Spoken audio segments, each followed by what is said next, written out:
Father കളത്തിൽ Mathew MSFS രചിച്ച ഈശോ വാഴട്ടെ എന്ന ഗ്രന്ഥം ധ്യാനോപാസകർക്കും ധ്യാന വ്യാഖ്യാതാക്കൾക്കും ഒരു കൈപ്പുസ്തകമാണ്. അധ്യായം 17 പരിശുദ്ധാത്മാവിന്റെ ദാനങ്ങൾ. പരിശുദ്ധ ത്രിത്വത്തിലെ മൂന്നാമത്തെ ആളായ പരിശുദ്ധാത്മാവ് പിതാവിനോടും പുത്രനോടും ഏകസത്തായ വ്യക്തിയും ആരാധിക്കപ്പെടുന്നവനും മഹത്വപ്പെടുന്നവനുമാണ്. പിതാവായ ദൈവം, പുത്രനായ ദൈവം, പരിശുദ്ധാത്മാവായ ദൈവം ത്രിത്വത്തിൽ വസിക്കുകയും ത്രിത്വത്തെ ആരാധിക്കുകയും സ്തുതിക്കുകയും നന്ദി പറയുകയും ചെയ്യുന്നത് ഒരു ക്രിസ്ത്യാനിയുടെ അന്തസ്സത്തെയും അവകാശവുമാണ്. ദൈവവും മനുഷ്യനുമായി ഏറ്റവും കൂടുതൽ ഐക്യം പുലർത്തുന്നത് പരിശുദ്ധാത്മാവിന്റെ ദാനങ്ങൾ വഴിയാണ്. പ്രകാശവും ശക്തിയും നൽകി ജീവിത നവീകരണം നമുക്ക് സാധ്യമാക്കുന്നത് ഈ ദാനങ്ങളാണ്. 2 കൊരിന്തോസ് 1:22. പരിശുദ്ധാത്മ നിറവും പ്രവർത്തനവും നമ്മിൽ പാപവാസന ഇല്ലാതാക്കുകയും ആസക്തികളിൽ നിന്ന് രക്ഷ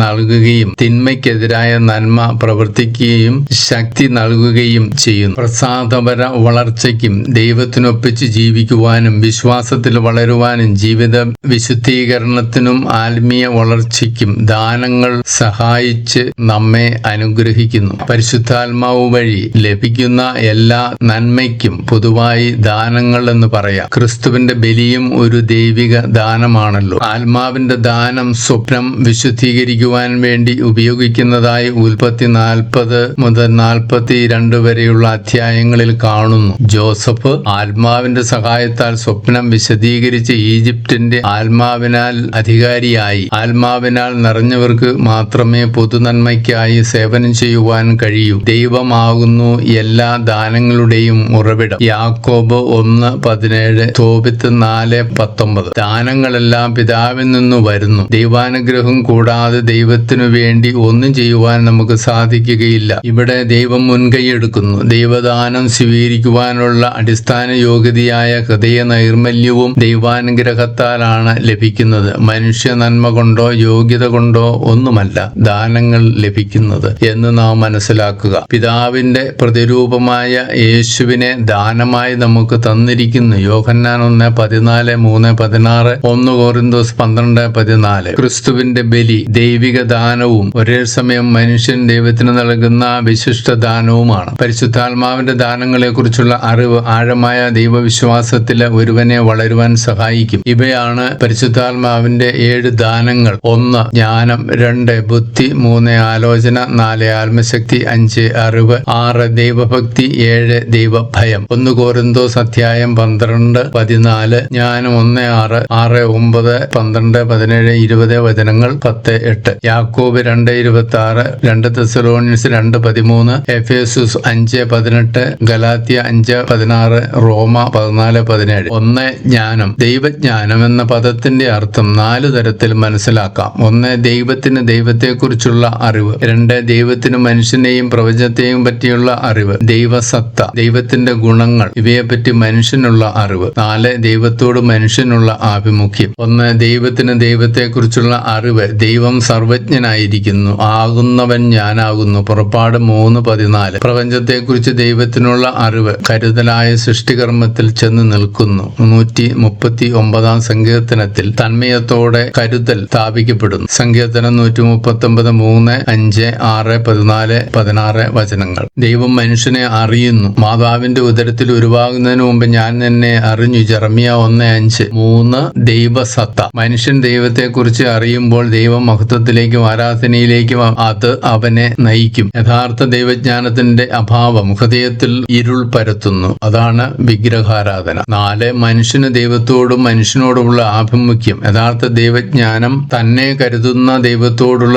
സ്നേഹനിർഭരമായ ആഭിമുഖ്യമാണ്. ദൈവത്തെ അറിയുക, അതായത് ദൈവത്തെ അനുഭവിക്കുക, ഉൾക്കൊള്ളുക, അവിടുത്തെ ഹിതം തേടുക എന്നാണ്. അതായത് ഞാൻ പിതാവിലും പിതാവ് എന്നിലും. യോഹന്നാൻ 10:38, 14, 20. ഇസ്രായേൽക്കാർക്ക് അറിയുക എന്നത് ഹൃദയത്തിന്റെ പ്രവൃത്തിയാണ്. ഒരുവൻ ഹൃദയം കൊണ്ടാണ് ദൈവഹിതം ഗ്രഹിക്കുന്നത്. ദൈവത്തെ അറിയുന്നത് പാണ്ഡിത്യമല്ല. ദൈവത്തെ അറിയാത്തത് അജ്ഞാനമല്ല, പാപമാണ്. ജ്ഞാനം ബുദ്ധിയുടെ തലത്തിൽ നേടിയെടുക്കാവുന്നതല്ല. ജ്ഞാനം ദൈവശക്തിയുടെ ശ്വാസമാണ്. ജ്ഞാനം 7:21, 24 വചനങ്ങൾ. പഴയ നിയമത്തിലെ സോളമനെ ജ്ഞാനിയാക്കിയത് അദ്ദേഹത്തിന് ദൈവത്തോടുള്ള പ്രാർത്ഥനയും ദൈവത്തിന്റെ അനുഗ്രഹവുമാണ്. ക്രിസ്തീയ പക്വതയിലേക്കും ദൈവ ദൈവഹിതം അറിഞ്ഞ് വിശുദ്ധിയിലേക്കും ജ്ഞാനം നയിക്കുന്നു. അങ്ങ് ജ്ഞാനത്തെയും അങ്ങയുടെ പരിശുദ്ധാത്മാവിനെയും ഉന്നതത്തിൽ നിന്ന് നൽകിയില്ലെങ്കിൽ അങ്ങയുടെ ഹിതം ആരറിയും? ജ്ഞാനം 9:17. എല്ലാറ്റിലും ദൈവമഹത്വവും നന്മയും ദർശിക്കുവാൻ സാധിക്കും. ദുഃഖങ്ങളിൽ ശാന്തത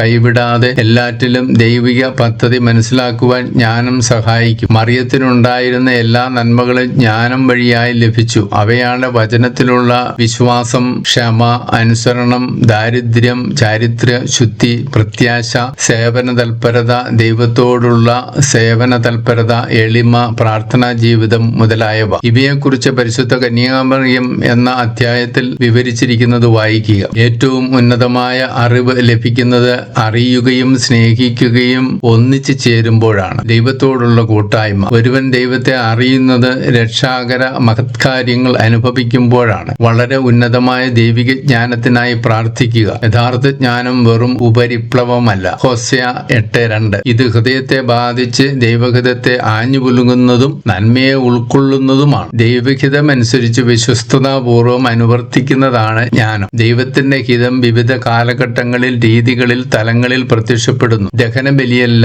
ദൈവജ്ഞാനമാണ് എനിക്കിഷ്ടം. ഹോശേയ 6:6. യാവയോടുള്ള ജ്ഞാനത്തിന്റെ സമഗ്രമായ സ്നേഹപ്രതികരണമാണ് ദൈവജ്ഞാനം. പുതിയ നിയമത്തിൽ യേശുവാണ് ദൈവജ്ഞാനത്തിന്റെ മൂർത്തിഭാവം. യേശുവിനെ അറിയുന്നത് ദൈവത്തെ അറിയുകയാണ്. എന്നെ കാണുന്നവന് പിതാവിനെ കാണുന്നു എന്ന്. യോഹന്നാൻ 14:9, 6:69, 8:31, 8:34, 14:7, 17:7. പുതിയ ആത്മാവ്, പുതിയ ജീവിതം, പുതിയ അറിവ്, ഇവ മൂന്നും ഒന്നിച്ചു പോകുന്നു. സത്യത്തിന്റെ പൂർണ്ണത ഈശോയുടെ ആത്മാവിന്റെ സാന്നിധ്യമാണ്. ആ ആത്മാവിലുള്ള പുതിയ ജീവിതമാണ് യോഹന്നാൻ 16:13. സ്വയം സമർപ്പണം, സ്നേഹം, അനുസരണം, ശിഷ്യത്വം ഇവയാണ് പുതിയ നിയമത്തിലെ ദൈവജ്ഞാനം. 2. ബുദ്ധി. സാധാരണ അർത്ഥത്തിൽ മാനുഷിക കഴിവായ ബുദ്ധിയല്ല, വെളിപ്പെടുത്തപ്പെട്ട രഹസ്യങ്ങളെക്കുറിച്ച് മനുഷ്യന് കിട്ടുന്ന വ്യക്തതയാണ്. പരിശുദ്ധാത്മാവിന്റെ ദാനമായ ബുദ്ധിയാണ് ദൈവിക കാര്യങ്ങളെക്കുറിച്ചും വിശ്വാസ സത്യങ്ങളെക്കുറിച്ചും ദൈവവചനത്തിൽ ഒളിഞ്ഞിരിക്കുന്ന ദൈവഹിതം മനസ്സിലാക്കുവാൻ സഹായിക്കുന്നത്. സനാതന മൂല്യങ്ങളെ മനസ്സിലാക്കുവാനും അതനുസരിച്ച് ജീവിതം നയിക്കുവാനും ചിട്ടപ്പെടുത്തുവാനും ദൈവത്തോട് കൂടുതൽ ചേർന്ന് നിൽക്കുവാനും ഈ ദാനം നമ്മെ പ്രാപ്തരാക്കുന്നു. 3. ആലോചന. നമ്മുടെ തീരുമാനങ്ങളെക്കുറിച്ച് ദൈവത്തോട് ആലോചന നടത്തുവാനുള്ള കൃപയാണിത്. തീരുമാനത്തിനു മുമ്പ് ദൈവത്തോട് ആലോചിച്ച് ദൈവഹിതം നാം അറിയണം. ദൈവിക പദ്ധതിക്ക് അനുസരിച്ചുള്ള ആലോചന നമുക്ക് സമാധാനവും നന്മയും പ്രദാനം ചെയ്യുന്നു. തെറ്റായ തീരുമാനത്തിൽ നിന്ന് ഒഴിഞ്ഞു മാറുവാനും ആലോചന ഒരുവനെ സഹായിക്കുന്നു. ഈ വരം മുഖേന പരിശുദ്ധാത്മാവിന്റെ ചൈതന്യം നമ്മോടുകൂടെ ഉണ്ടാവുന്നു. അതിനായി നാം ദാഹിച്ചു പ്രാർത്ഥിക്കണം. പരിശുദ്ധാത്മാവിന്റെ ഈ ദാനം ആത്മാവിന്റെ പ്രചോദനമനുസരിച്ച് ധാർമ്മിക ജീവിതം നിലനിർത്തുന്നു. ശിക്ഷണക്ഷമതയും സ്ഥിരമനോഭാവവും നൽകുന്നു. 4.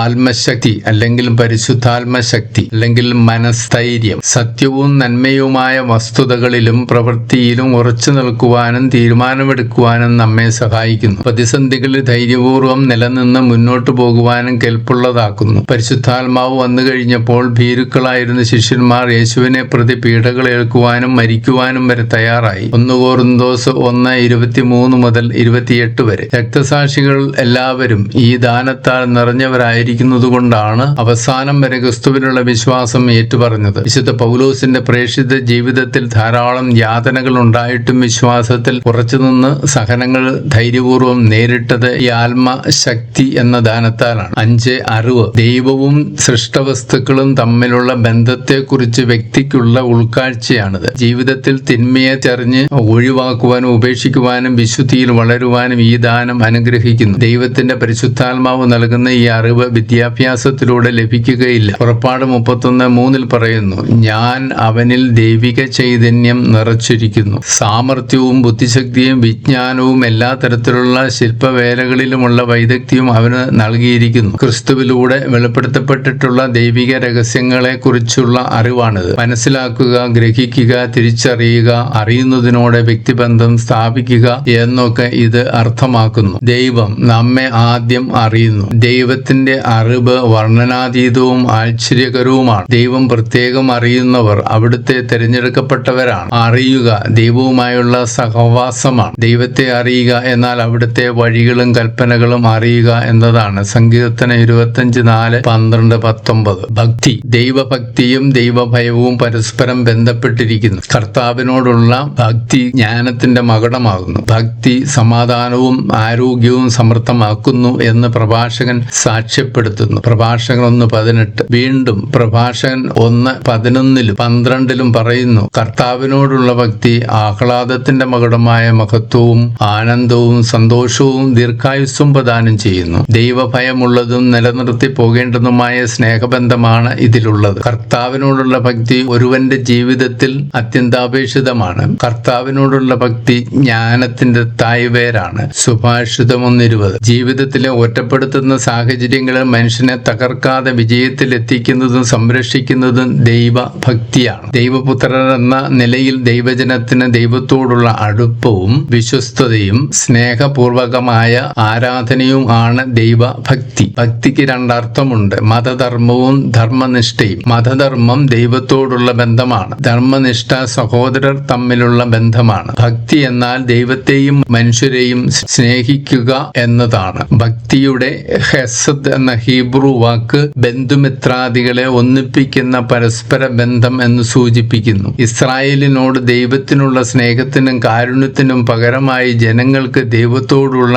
അടുപ്പവും വിശ്വസ്തതയും ആരാധനയുമാണ് ദൈവഭക്തി. മിക്ക 6:8 പ്രവാചകൻ യഥാർത്ഥ ദൈവഭക്തിയെ സ്നേഹവും നീതിയും വിനയവുമായി ബന്ധിപ്പിക്കുന്നു. കർത്താവ് ജനങ്ങളിൽ നിന്ന് ആവശ്യപ്പെടുന്നത് സ്നേഹവും നീതിയും വിനയവുമാണ്. പുതിയ നിയമത്തിൽ യേശുക്രിസ്തുവിൽ പൂർണ്ണമായി കാണുന്ന ദയാപൂർവമായ നന്മയാണ് ഈ ഭക്തി. സ്നേഹവും കാരുണ്യവും സമന്വയിപ്പിച്ച് ക്രിസ്തു തന്നെ നമുക്ക് വേണ്ടി ബലിയായി അർപ്പിച്ചു. പഴയ നിയമത്തിലെ ഭക്തിയായ ദൈവാരാധനയെ നീതി നടത്തിപ്പും നവീകരിച്ചു. പുതിയ നിയമത്തിൽ ഈ ഭക്തിയെ സ്നേഹത്തിലൂടെ പ്രവർത്തിക്കപ്പെടുന്ന വിശ്വാസത്തിന്റെ നീതിയാക്കി മാറ്റി. ഗലാത്യ 5:6. ഈ ഭക്തി ക്രൈസ്തവ ജീവിതത്തിൽ ക്രിസ്തുവിന് വേണ്ടി സഹിക്കുവാനുള്ള കഴിവും ദ്രവ്യാസക്തിയിൽ നിന്നുള്ള മോചനവുമാണ്. ഓരോരുത്തരും ജീവിതത്തിൽ എല്ലാവരോടുമുള്ള കടമ നിർവഹിക്കുമ്പോൾ ഭക്തി അഭ്യസിക്കുവാനും ധർമ്മം അനുഷ്ഠിക്കുവാനും സാധിക്കുന്നു. ഭക്താഭ്യാസങ്ങൾ ദിവ്യകാരുണ്യ ആരാധനയും വണക്കവും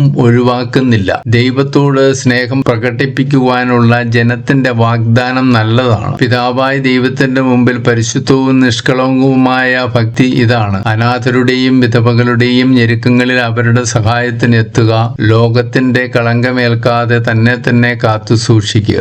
7. ദൈവഭയം. എളിമപ്പെട്ടിരിക്കുന്ന അവസ്ഥയിൽ ദൈവഭയത്തെ ദർശിക്കുവാൻ കഴിയും. വിശുദ്ധ ലൂക്കായുടെ സുവിശേഷം 18:13 ചുങ്കക്കാരന്റെയും ഫരിസേയന്റെയും ഉപമയിൽ ഈ എളിമ ചുങ്കക്കാരനിൽ നാം ദർശിക്കുന്നു. ദൈവഭയമുള്ളവർ കർത്താവിൽ പ്രത്യാശ വെച്ച് ആത്മീയവും ഭൗതികവുമായ ധൈര്യം കാണിക്കുന്നു. ഭീരുവായിരിക്കില്ല. തിന്മയെയും അതിന്റെ എല്ലാ വാസനകളെയും വെറുക്കുന്നു. കർത്താവിനെ ഭയപ്പെടുന്നവൻ നിത്യരക്ഷയ്ക്ക് അർഹനാകും എന്ന് പ്രഭാഷകൻ 1:13 സാക്ഷ്യപ്പെടുത്തുന്നു. ദൈവത്തെ ശുശ്രൂഷിക്കുന്നതിനും അവിടുത്തെ വഴിയിൽ നടക്കുന്നതിനും തുല്യമാണ് ദൈവഭയം. പുതിയ നിയമം സ്നേഹത്തിന്റെ നിയമമെങ്കിൽ പഴയ നിയമം ഭയത്തിന്റെ നിയമമാണ്. അകാരണമായ ഭയമല്ലിത്, ബഹുമാനത്തോടുകൂടിയുള്ള ഭയമാണ്. സ്നേഹത്തിൽ നിന്ന് ഭയവും ഭയത്തിൽ നിന്ന് സ്നേഹവും നിർഗളിക്കുന്നു. ഭീതിജനകമായ പ്രതിഭാസം കാണുമ്പോൾ മനുഷ്യൻ ഉന്നതനായ ദൈവത്തിങ്കിലേക്ക് കണ്ണുകൾ ഉയർത്തണം. ജീവിക്കുന്ന ദൈവത്തിന്റെ പ്രത്യക്ഷ അടയാളങ്ങളാണവ. ശിഷ്ടജാലങ്ങളിലൂടെ പ്രതിഭാസങ്ങളുടെ അർത്ഥം വിശദമാക്കുന്നു. സീനായി മലമുകളിൽ ദൈവം പ്രത്യക്ഷപ്പെട്ടപ്പോൾ ഇസ്രായേലിന്റെ മതാത്മക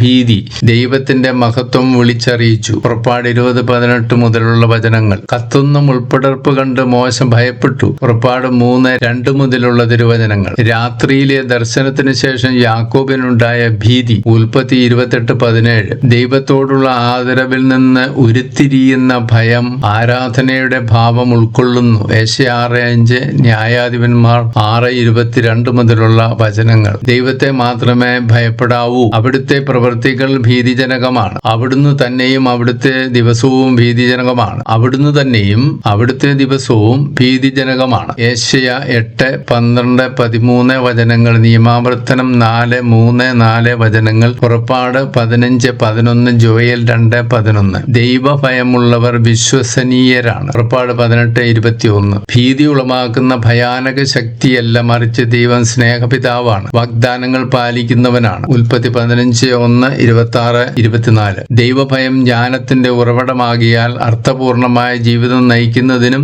ദൈവത്തിലുള്ള അചഞ്ചലമായ വിശ്വാസം നേടുന്നതിനും ഇത് ആവശ്യമാണ്. പുതിയ നിയമത്തിൽ രക്ഷ അനുഭവിച്ചറിഞ്ഞ സഭയുടെ ഭയമാണിത്. ചെയ്തത്. അപ്പോസ്തല പ്രവർത്തനങ്ങൾ 2:43, 5:5, 18, 17. രക്ഷാകരമായ ഭയം വിശ്വാസത്തിന്റെ അവശ്യ ഘടകമാണല്ലോ. നാം ദൈവമക്കളാകിയാൽ ഈ ഭയത്തിൽ ഉത്കണ്ഠയ്ക്ക് സ്ഥാനമില്ല. സഹനത്തെയും മരണത്തെയും ഭയപ്പെടേണ്ടതില്ല. കൃപയിലും കോപത്തിലും പരിശുദ്ധനായിരിക്കുന്ന ദൈവത്തെ മാത്രമേ ഭയപ്പെടേണ്ടതുള്ളൂ. എബ്രായർ 12:28. രോഗിലേപനത്തെ ചിലർ ഭയപ്പെടാറുണ്ട്. രോഗിലേപനം പാപമോചനം നൽകുന്നു. ശാരീരികവും ആത്മീയവുമായ എല്ലാ സമരങ്ങൾക്കും ശക്തി നൽകുന്നു. സഭയ്ക്ക് തന്റെ ദൗത്യം നിറവേറ്റുന്നതിനായി പരിശുദ്ധാത്മാവ് അതിന്റെ മേൽ പവിത്രാധിപത്യപരവും സിദ്ധിപരവുമായ ദാനങ്ങൾ ചൊരിഞ്ഞ് നയിക്കുന്നു. പരിശുദ്ധാത്മാവിന്റെ ദാനങ്ങളാണ് സഭയുടെ നവീകരണത്തിനും പടുത്തുയർത്തലിനും വേണ്ടി ദൗത്യങ്ങൾ ഏറ്റെടുക്കുവാൻ സഭയെ സന്നദ്ധമാക്കുന്നത്. പരിശുദ്ധാത്മാവിന്റെ കൃപാവരങ്ങൾ മനുഷ്യ നന്മയ്ക്കും